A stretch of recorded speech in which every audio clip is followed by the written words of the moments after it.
Irmãos, a graça de nosso Senhor e Salvador Jesus Cristo seja contigo e para com todos os seus. Novamente, Deus nos dá a alegria de estarmos reunidos diante da sua presença. Eu quero te convidar a aproveitar esse momento para se relacionar mais intimamente com o Senhor através do culto que lhe será prestado.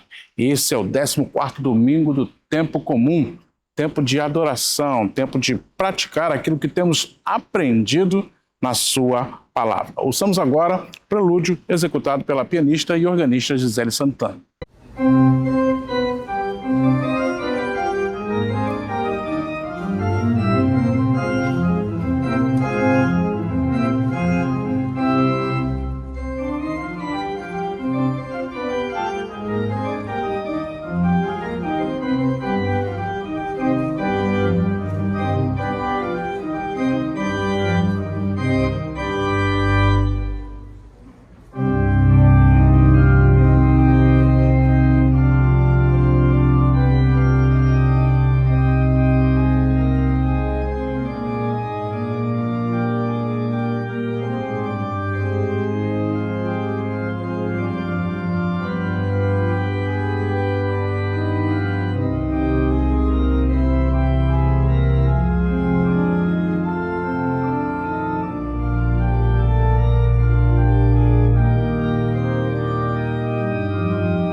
Fechar os nossos olhos e falar com Deus neste momento.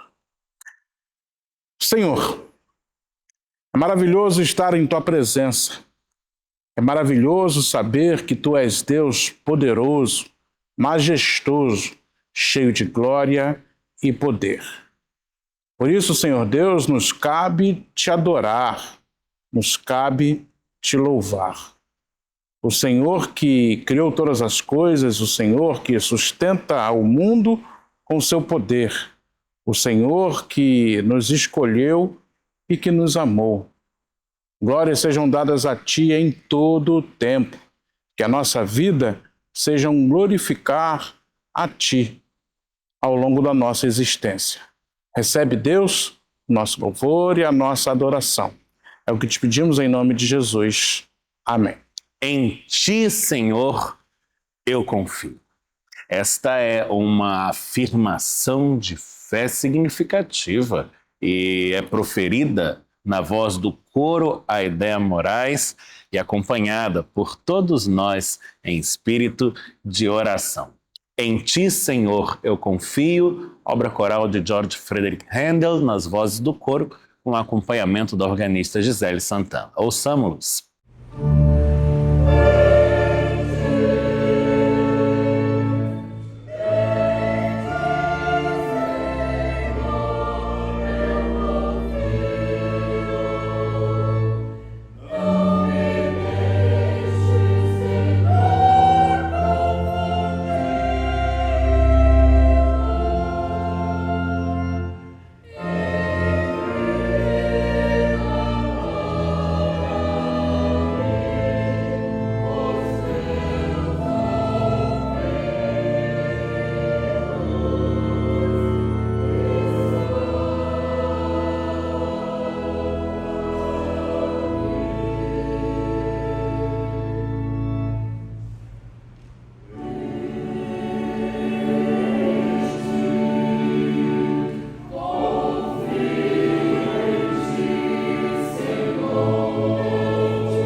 Eu convido você a abrir comigo a sua Bíblia e nós estamos abrindo juntos no Antigo Testamento, no livro dos Salmos, fazendo a leitura do Salmo de número 30, texto indicado pelo Lecionário Cristão para este 14º domingo do tempo chamado comum. Estamos no livro dos Salmos, no Salmo de número 30. E se você tem uma Bíblia consigo, tome-a nas mãos nesta hora e acompanhe a leitura que fazemos. Livro dos Salmos, Salmo de número 30, leitura integral. A palavra diz assim: Eu te exaltarei, ó Senhor, porque tu me livraste, não permitiste que os meus inimigos se regozijassem contra mim. Senhor, meu Deus, clamei a ti por socorro e tu me saraste. Senhor, da cova fizeste subir a minha alma, preservaste minha vida para que não descesse à sepultura. Salmodiai ao Senhor, vós que sois seus santos, e dai graças ao seu santo nome. Porque não passa de um momento a sua ira, o seu favor dura a vida inteira. Ao anoitecer pode vir o choro, mas a alegria vem pela manhã. Quanto a mim, dizia eu na minha prosperidade, jamais serei abalado. Tu, Senhor, por teu favor, fizeste permanecer forte a minha montanha. Apenas voltaste o rosto, fiquei logo conturbado. Por ti, Senhor, clamei, ao Senhor implorei. Que proveito obterás no meu sangue quando baixo a cova? Louvar-te-á, porventura, o pó? Declarará ele a tua verdade? Ouve, Senhor, e tem compaixão de mim. Se tu, Senhor, o meu auxílio. Converteste o meu pranto em folguedos, tiraste o meu pano de saco e me cingiste de alegria, para que o meu espírito te cante louvores e não se cale. Senhor, Deus meu, graças te darei para sempre. Bendito seja o Senhor pela sua santa palavra. Amém. Ao anoitecer pode vir o choro, mas a alegria vem pela manhã. Sabemos como pode ser longa a noite de nossa dor, mas o dia sempre vem, trazendo consigo o brilho do sol da justiça que Deus insiste em fazer luzir sobre as vidas dos justos. A promessa da maravilhosa graça do nosso Deus tem se cumprido fielmente na vida do seu povo. E ela nos inspira a uma vez mais reiterarmos a nossa fé e a confiança que temos depositado nele e tão somente nele. Nesta hora, eu convido você a dobrar os seus joelhos, se puder fazê-lo, onde você está. Baixe a cabeça, feche os olhos, tenha alguns instantes de silêncio para conversar com o Pai Celeste no íntimo do coração. Coloque-se a sós com Deus, exponha perante Ele a sua causa, a sua súplica, a sua prece e faça tudo isso na certeza de que Ele ouvirá o seu clamor, mesmo em meio ao silêncio, e dará resposta à sua oração. Esse é um tempo de fé, é um tempo de confiança, é um tempo de contrição e recolhimento. Coloquemo-nos na presença do bom Deus e depositemos em suas mãos benditas os nossos corações.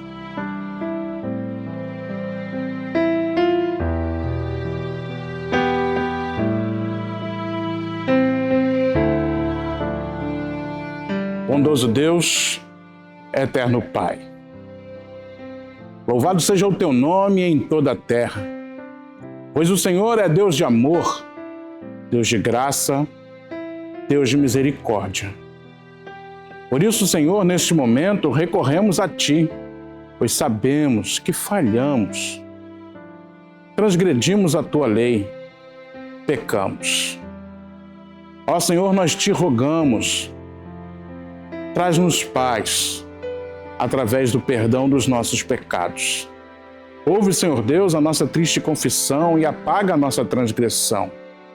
Muda a nossa sorte, pois não queremos fazer a nossa vontade. Queremos viver a Tua.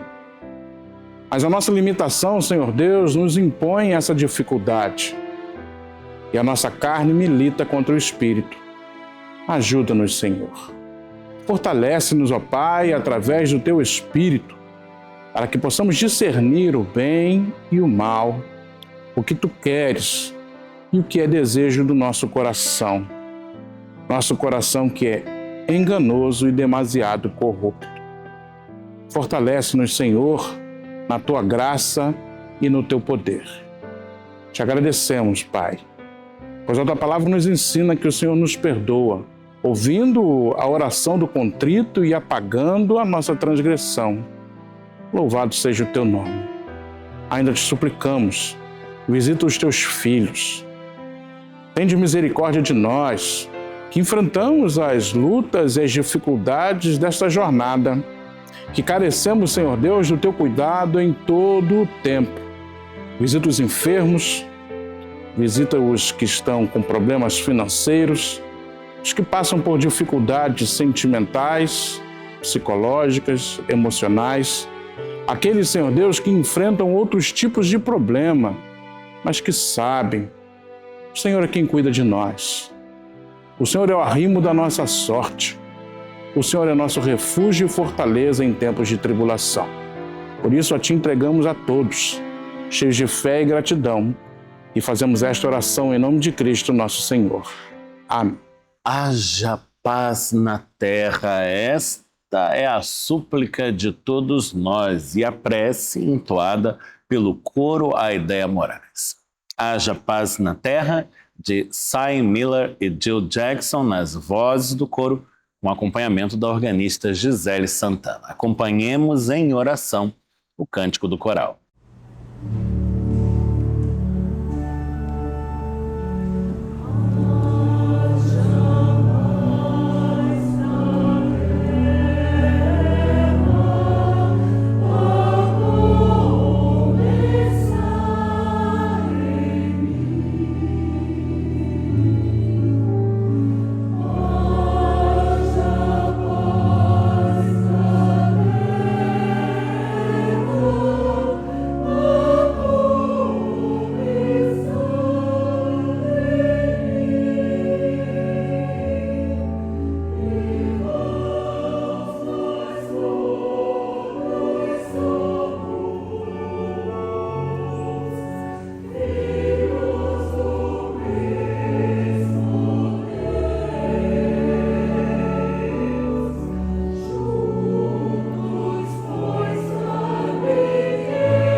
A palavra de Deus nos diz: tudo posso naquele que me fortalece.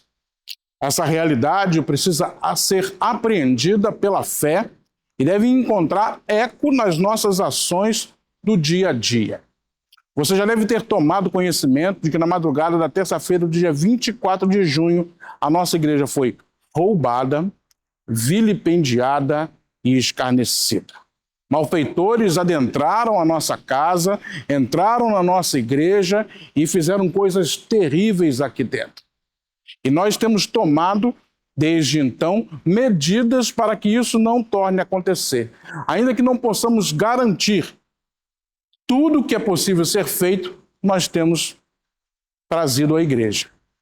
E é nesse momento que nós devemos contar uns com os outros, para enfrentar o mal, para sermos igreja que resiste ao maligno. Nós devemos caminhar juntos, unirmos forças para que tudo o que tem sido feito sejam medidas efetivas para lutarmos contra o mal e continuarmos com a nossa missão, que é pregar o Evangelho de Jesus Cristo a todos quantos possam nos ouvir, pois só assim a sociedade poderá ser mudada para melhor. E nós contamos com o seu apoio. Nós contratamos serviços, nós tivemos gastos, muitas despesas, nós adquirimos despesas altas mensais, porque nós cremos que é o nosso papel cuidar das coisas de Deus e zelar por tudo aquilo que promove o seu reino aqui no bairro de Copacabana. E eu quero te convidar a fazer isso, entregando seu dízimo e sua oferta, sendo fiel nesta maravilha que é poder dizimar e ofertar na casa de Deus. Você está vendo aí na sua tela como você pode participar deste momento tão especial. Você pode fazer a sua transferência, o seu Pix ou até mesmo o seu depósito com a maior segurança. E assim nós estamos dando suporte ao trabalho do Reino de Deus aqui na Igreja Presbiteriana de Copacabana e garantindo que somos um povo unido, que assumiu esta missão e que não a deixará. Eu quero te convidar a, neste momento, fechar os seus olhos para que juntos possamos consagrar ao Senhor dízimos e ofertas, dizimistas e ofertantes. Senhor Deus, nós sabemos que o mundo jaz no maligno e que para nós é um desafio ser igreja neste lugar. Mas onde mais seríamos, se não nele? Afinal de contas, o Senhor nos chamou a ser sal e luz nesta terra. Ainda que o maligno lute contra nós, as portas do inferno não prevalecerão contra a Igreja de Cristo. E nós somos Igreja de Cristo. Por isso, Senhor Deus, neste momento, nós nos unimos na fé, na oração e também na ação. Trazemos a Ti, Pai, dízimos e ofertas. E nós as consagramos a Ti. E o fazemos também através dos dizimistas e ofertantes. Te agradecemos, pois sabemos que é o Senhor que nos fortalece. É o Senhor quem cuida, quem protege e quem ampara. E confiamos plenamente em Ti. É a nossa oração, cheios de fé e gratidão, em nome de Cristo nosso Senhor. Amém. Eu convido você a voltar uma vez mais à Bíblia Sagrada, abrindo-a comigo novamente no livro dos Salmos, porém desta feita no Salmo de número 16. Nós estamos visitando novamente as páginas do Antigo Testamento e do livro dos Salmos, mas agora no Salmo de número 16, onde há de ancorar-se a nossa reflexão. Estamos nos debruçando sobre o Salmo 16 e particularmente sobre o seu último versículo, o versículo de número 11. Encontre comigo na sua Bíblia o livro dos Salmos, encontre nela o Salmo 16 e neste o versículo número 11. Cuja leitura faço desde agora e peço a você que acompanhe. E ao final da leitura, se possível, tendo uma Bíblia consigo, preserve-a aberta, acessível, para que juntos aprofundemos o nosso olhar no texto lido, que diz assim: Tu me farás ver os caminhos da vida, na tua presença a plenitude de alegria, na tua destra delícias perpetuamente. Bendito seja o Senhor pela sua santa palavra. Amém. O texto que acabamos de ler é uma miniatura, por assim dizer. Nós nos servimos apenas de um versículo, mas um versículo que carrega contidas dentro de si muitas coisas. E se você percebe, ele está visivelmente estruturado em 3 sentenças E de cada uma destas eu gostaria de tentar extrair para nós hoje uma lição que tenha uma aplicação prática em nossa experiência com Deus, em nossas próprias vidas. E para isso eu gostaria de olhar cada uma destas sentenças em separado e no final a gente vê como as três se relacionam. Eu quero começar do início, portanto, me servindo da primeira delas, onde se lê: Tu me farás ver os caminhos da vida. Há uma palavra-chave aqui para destrincharmos o sentido do que está dito. É a palavra caminhos. Há um versículo sobejamente conhecido, muito popular, na Escritura Sagrada, onde se diz: ensina a criança o caminho em que deve andar e quando crescer não se desviará dele. Nós usualmente interpretamos esse texto numa conotação ética, moral. A gente ensina o pequeno como ele deve se comportar e quando se tornar um adulto, ele continuará se comportando daquela maneira. Mas o sentido literal do texto é também pertinente, instrutivo. Imaginemos o povo da Bíblia que transitava eminentemente por paragens áridas, se não desérticas. O deserto é um cenário marcado pela mesmice. Você olha ao seu redor e a paisagem não oferece marcos sobre os quais você possa se apoiar. Aquela vasta imensidão de areia, uma certa homogeneidade de cor, tudo muito igual, tudo muito difuso. É difícil se orientar em meio ao deserto. E, por outro lado, é bem fácil ali perder o caminho, desviar-se dele. E isso é terrivelmente perigoso. Alguém que no deserto se desvia do caminho certo incorre em risco de morte. Porque o deserto é também um lugar cheio de perigos, cheio de ameaças que rondam o viajante, que estão ali, silenciosas e à espreita, e alguém que perca a rota estará logo suscetível à ação das mesmas. Ora, para o povo de Israel, que reconhecia as suas origens nos clãs nômades que viviam se deslocando pelo deserto no cuidado pastoril com seus rebanhos de gado miúdo, esse preceito, literalmente, poderia fazer toda a diferença entre a vida e a morte, entre a subsistência do clã e a sua extinção. Era muito importante para aqueles nômades estarem sempre trilhando o caminho correto, ensinando às novas gerações o mesmo caminho para que o clã pudesse perpetuar-se. Ora, estamos estabelecendo aqui, portanto, uma distinção fundamental entre caminhos que conduzem à vida e caminhos que conduzem à morte. A Bíblia fala muitas vezes da experiência de viver como uma longa caminhada. Não por acaso, já que o povo da Bíblia reconhecia em caminhantes a sua própria origem. Mas o fato é que quem caminha deseja encontrar o caminho da vida e evitar o caminho da morte. E segundo o texto, aquele que faz ver o caminho da vida é o Senhor. Essa palavra é salutar a todos nós que muitas vezes na experiência da jornada, ou seja, na experiência do viver, nos sentimos também como que em meio a um deserto.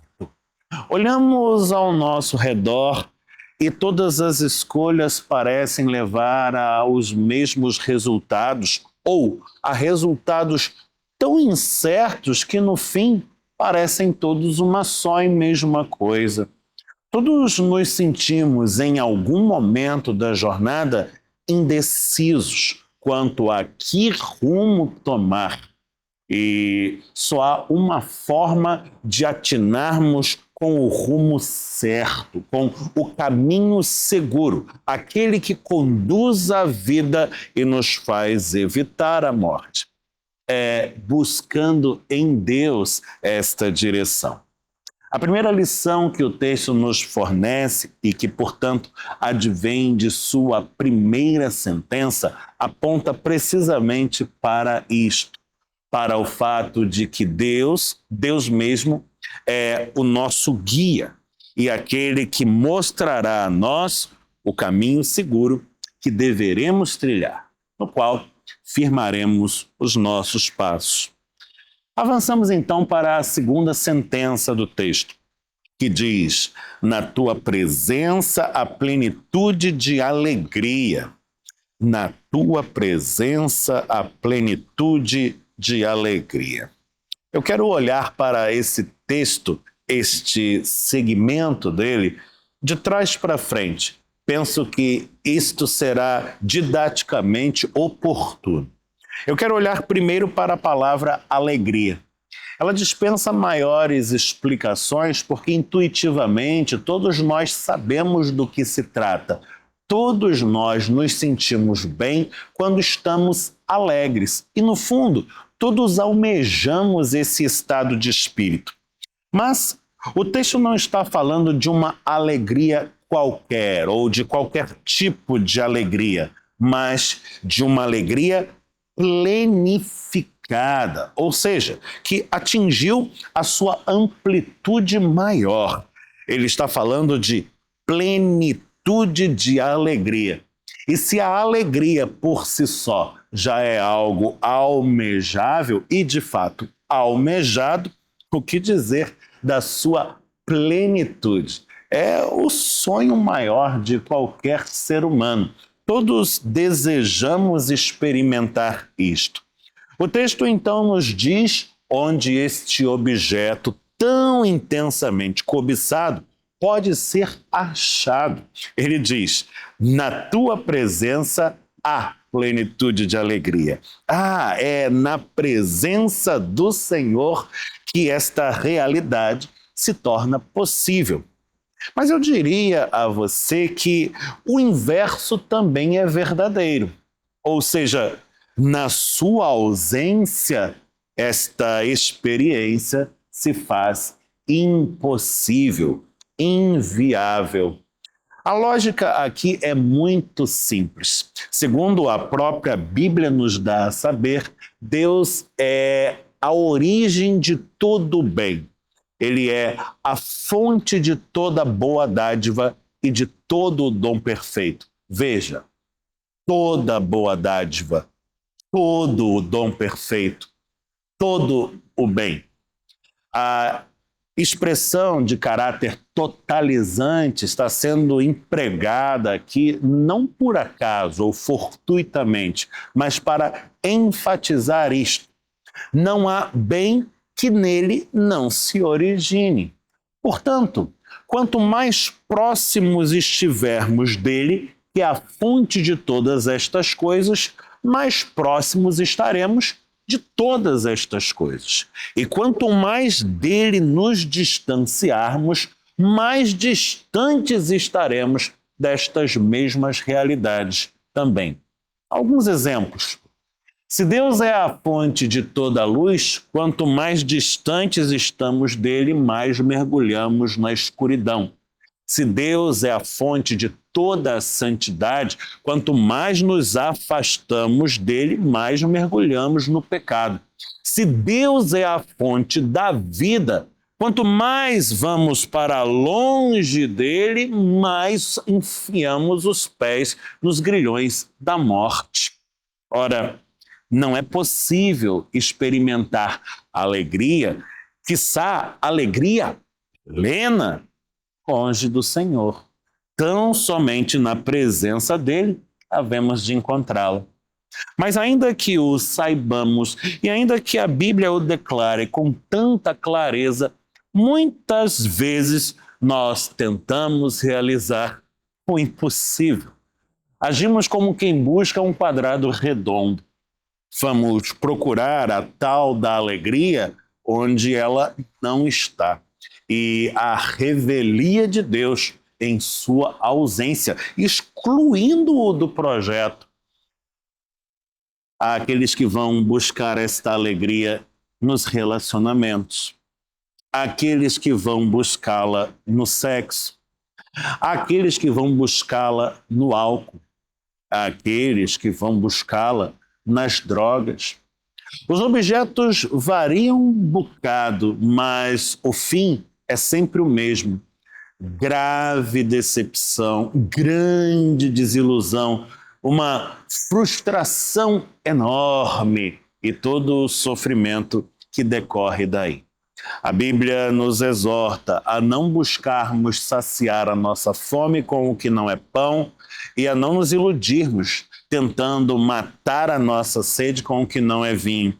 Precisamos ir à fonte, a fonte verdadeira, que não conhece igual ou substitutivos. É na presença do Senhor que encontraremos a tão almejada alegria, a alegria plena, e nele havemos de buscá-la.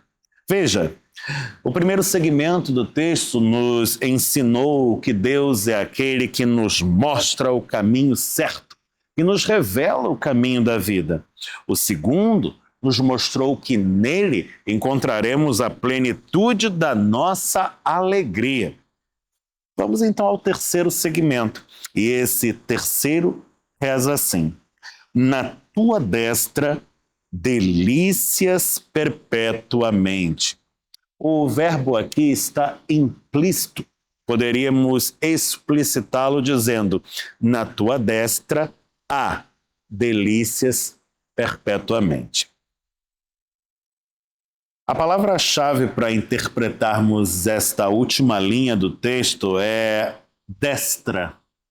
Ela é uma referência à mão direita. A linguagem poética usualmente se serve de imagens. Ela emprega palavras por conta do seu sentido figurado, do seu valor simbólico. E a imagem da mão direita é assim, eivada de simbolismo dentro do imaginário das tradições de Israel, onde faz-se uma diferenciação entre as duas mãos. A mão esquerda, ligada ao coração, é aquela que está atrelada aos nossos afetos. A mão direita, que está associada ao nosso braço usualmente mais forte, é a que evoca o nosso domínio, o nosso controle sobre as coisas. Quando nos referimos à destra de Deus, nos referimos à sua força e ao seu domínio, ao controle que ele exerce sobre todas as coisas e sobre nós, inclusive. Nós, cidadãos pós-modernos, ocidentais do século XXI, temos uma certa dificuldade com essa noção, a noção de dominação.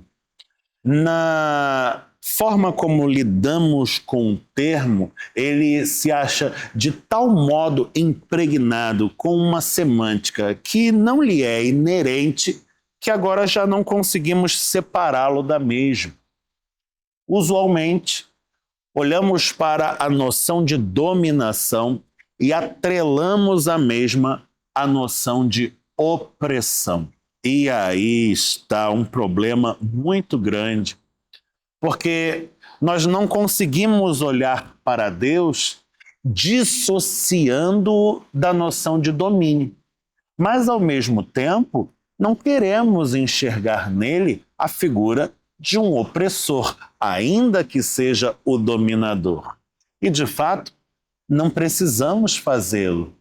Dominar, governar, exercer senhorio não é sinônimo de oprimir. E o nosso Deus, de fato, não exerce o seu domínio oprimindo a quem quer que seja.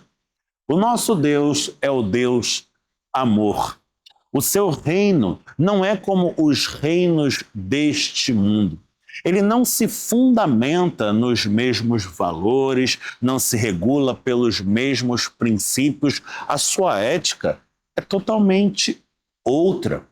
O seu domínio ele exerce por meio do serviço, no cuidado e na assistência que provê aquilo que está debaixo do seu senhorio. E segundo o testemunho do salmista, que se acha precisamente debaixo de tal autoridade, o que ele tem colhido dela são delícias. Delícias. Realidade evocativa do que nos dá prazer. O salmista está dizendo que do senhorio de Deus em sua vida, ele tem usufruído prazeres. Mas não são prazeres eventuais, não são delícias momentâneas e fortuitas, porque ele qualifica-as dizendo delícias perpetuamente. O que o salmista está dizendo é que na sua experiência com Deus, como propriedade dele, tem colhido das mãos divinas toda a sorte de bens, de prazeres, de gozo, e isso de maneira continuada e sem fim. Sempre foi desse jeito, é no presente e continuará sendo infinitamente. Ora, o texto então está nos falando algo de maravilhoso acerca de alguém que trava com Deus uma relação muito sadia, que lhe confere sentido à existência, que lhe infunde gozo na mesma e que o faz perpetuamente. Um Deus desta natureza é alguém de quem queremos estar perto o tempo todo, debaixo de cuja autoridade jamais ousaremos nos colocar e de cujas mãos havemos de continuar colhendo toda sorte de graça. Hoje, essa palavra faz com que se renove em nossos corações o gozo que continuamente experimentamos por sermos parte do seu rebanho, por integrarmos o seu povo, esta família santa, a família da fé.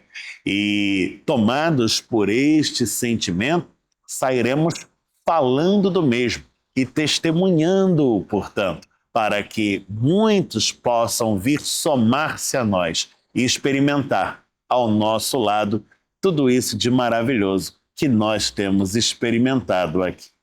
Que assim seja, que Deus nos abençoe, que faça de nós uma bênção, para a glória do seu nome, para a alegria dos que são seus. No poder do Espírito Santo, em o nome de Jesus. Amém. Passando a um tempo de comunicações, quero destacar que hoje, domingo, dia 6 de julho de 2025, primeiro domingo do mês, temos no culto matutino das 10h30, presencial, aqui no santuário, a celebração da Ceia do Senhor. Vamos comungar no pão e no cálice, vamos participar do sacramento eucarístico e vamos receber das mãos divinas toda a sorte de bens através deste meio de graça que Ele mesmo instituiu para abençoar a sua igreja. E você é nosso convidado mais que especial para somar-se a nós, para dividir essa hora conosco e colher dela você mesmo toda a sorte de bens. Venha estar com a gente. Hoje, às 10h30, aqui no nosso santuário, Rua Barata Ribeiro, número 335, Copacabana, Rio de Janeiro. Eu estarei aqui e eu vou esperar por você. No próximo domingo, dia 13 de julho, toda a nossa criançada está convidada para um momento de festa, de alegria, de intensa comunhão. É o nosso já tradicional Arraiá da Criançada. Sim, os meses de junho e julho são marcados em todo o Brasil pelas festas típicas. O ensejo é a gente experimentar um pouquinho do gosto do interior do país, comendo comidinhas típicas, fazendo muitas brincadeiras, tendo um tempo dedicado à leveza, ao lazer e à vivência da comunhão fraterna que é própria da família da fé. O nosso salão social estará todo preparado para receber os pequenos e a sua criança é também muito bem-vinda. Traga para dividir essa hora conosco. A festa começa ao 12h30 e todos os pequenos terão nela um lugar. Próximo domingo, portanto, dia 13 de julho, a partir das 12h30, o Arraiá da Criançada. As nossas crianças estarão aqui esperando pela sua também. Momento de orarmos juntos a prece do Pai Nosso. Feche seus olhos, falemos com Deus. Pai nosso que estás nos céus, santificado seja o teu nome. Venha o teu reino, seja feita a tua vontade, assim na terra como no céu. O pão nosso de cada dia nos dá hoje. Perdoa-nos as nossas dívidas, assim como nós perdoamos aos nossos devedores. Não nos deixes cair em tentação, mas livra-nos do mal. Pois teu reino, o poder e a glória para sempre. Amém. Receba a bênção, que o Senhor te abençoe e te guarde, que o Senhor faça resplandecer o rosto sobre ti e tenha misericórdia de ti.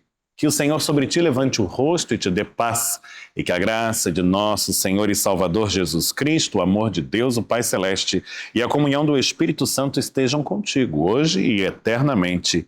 Amém.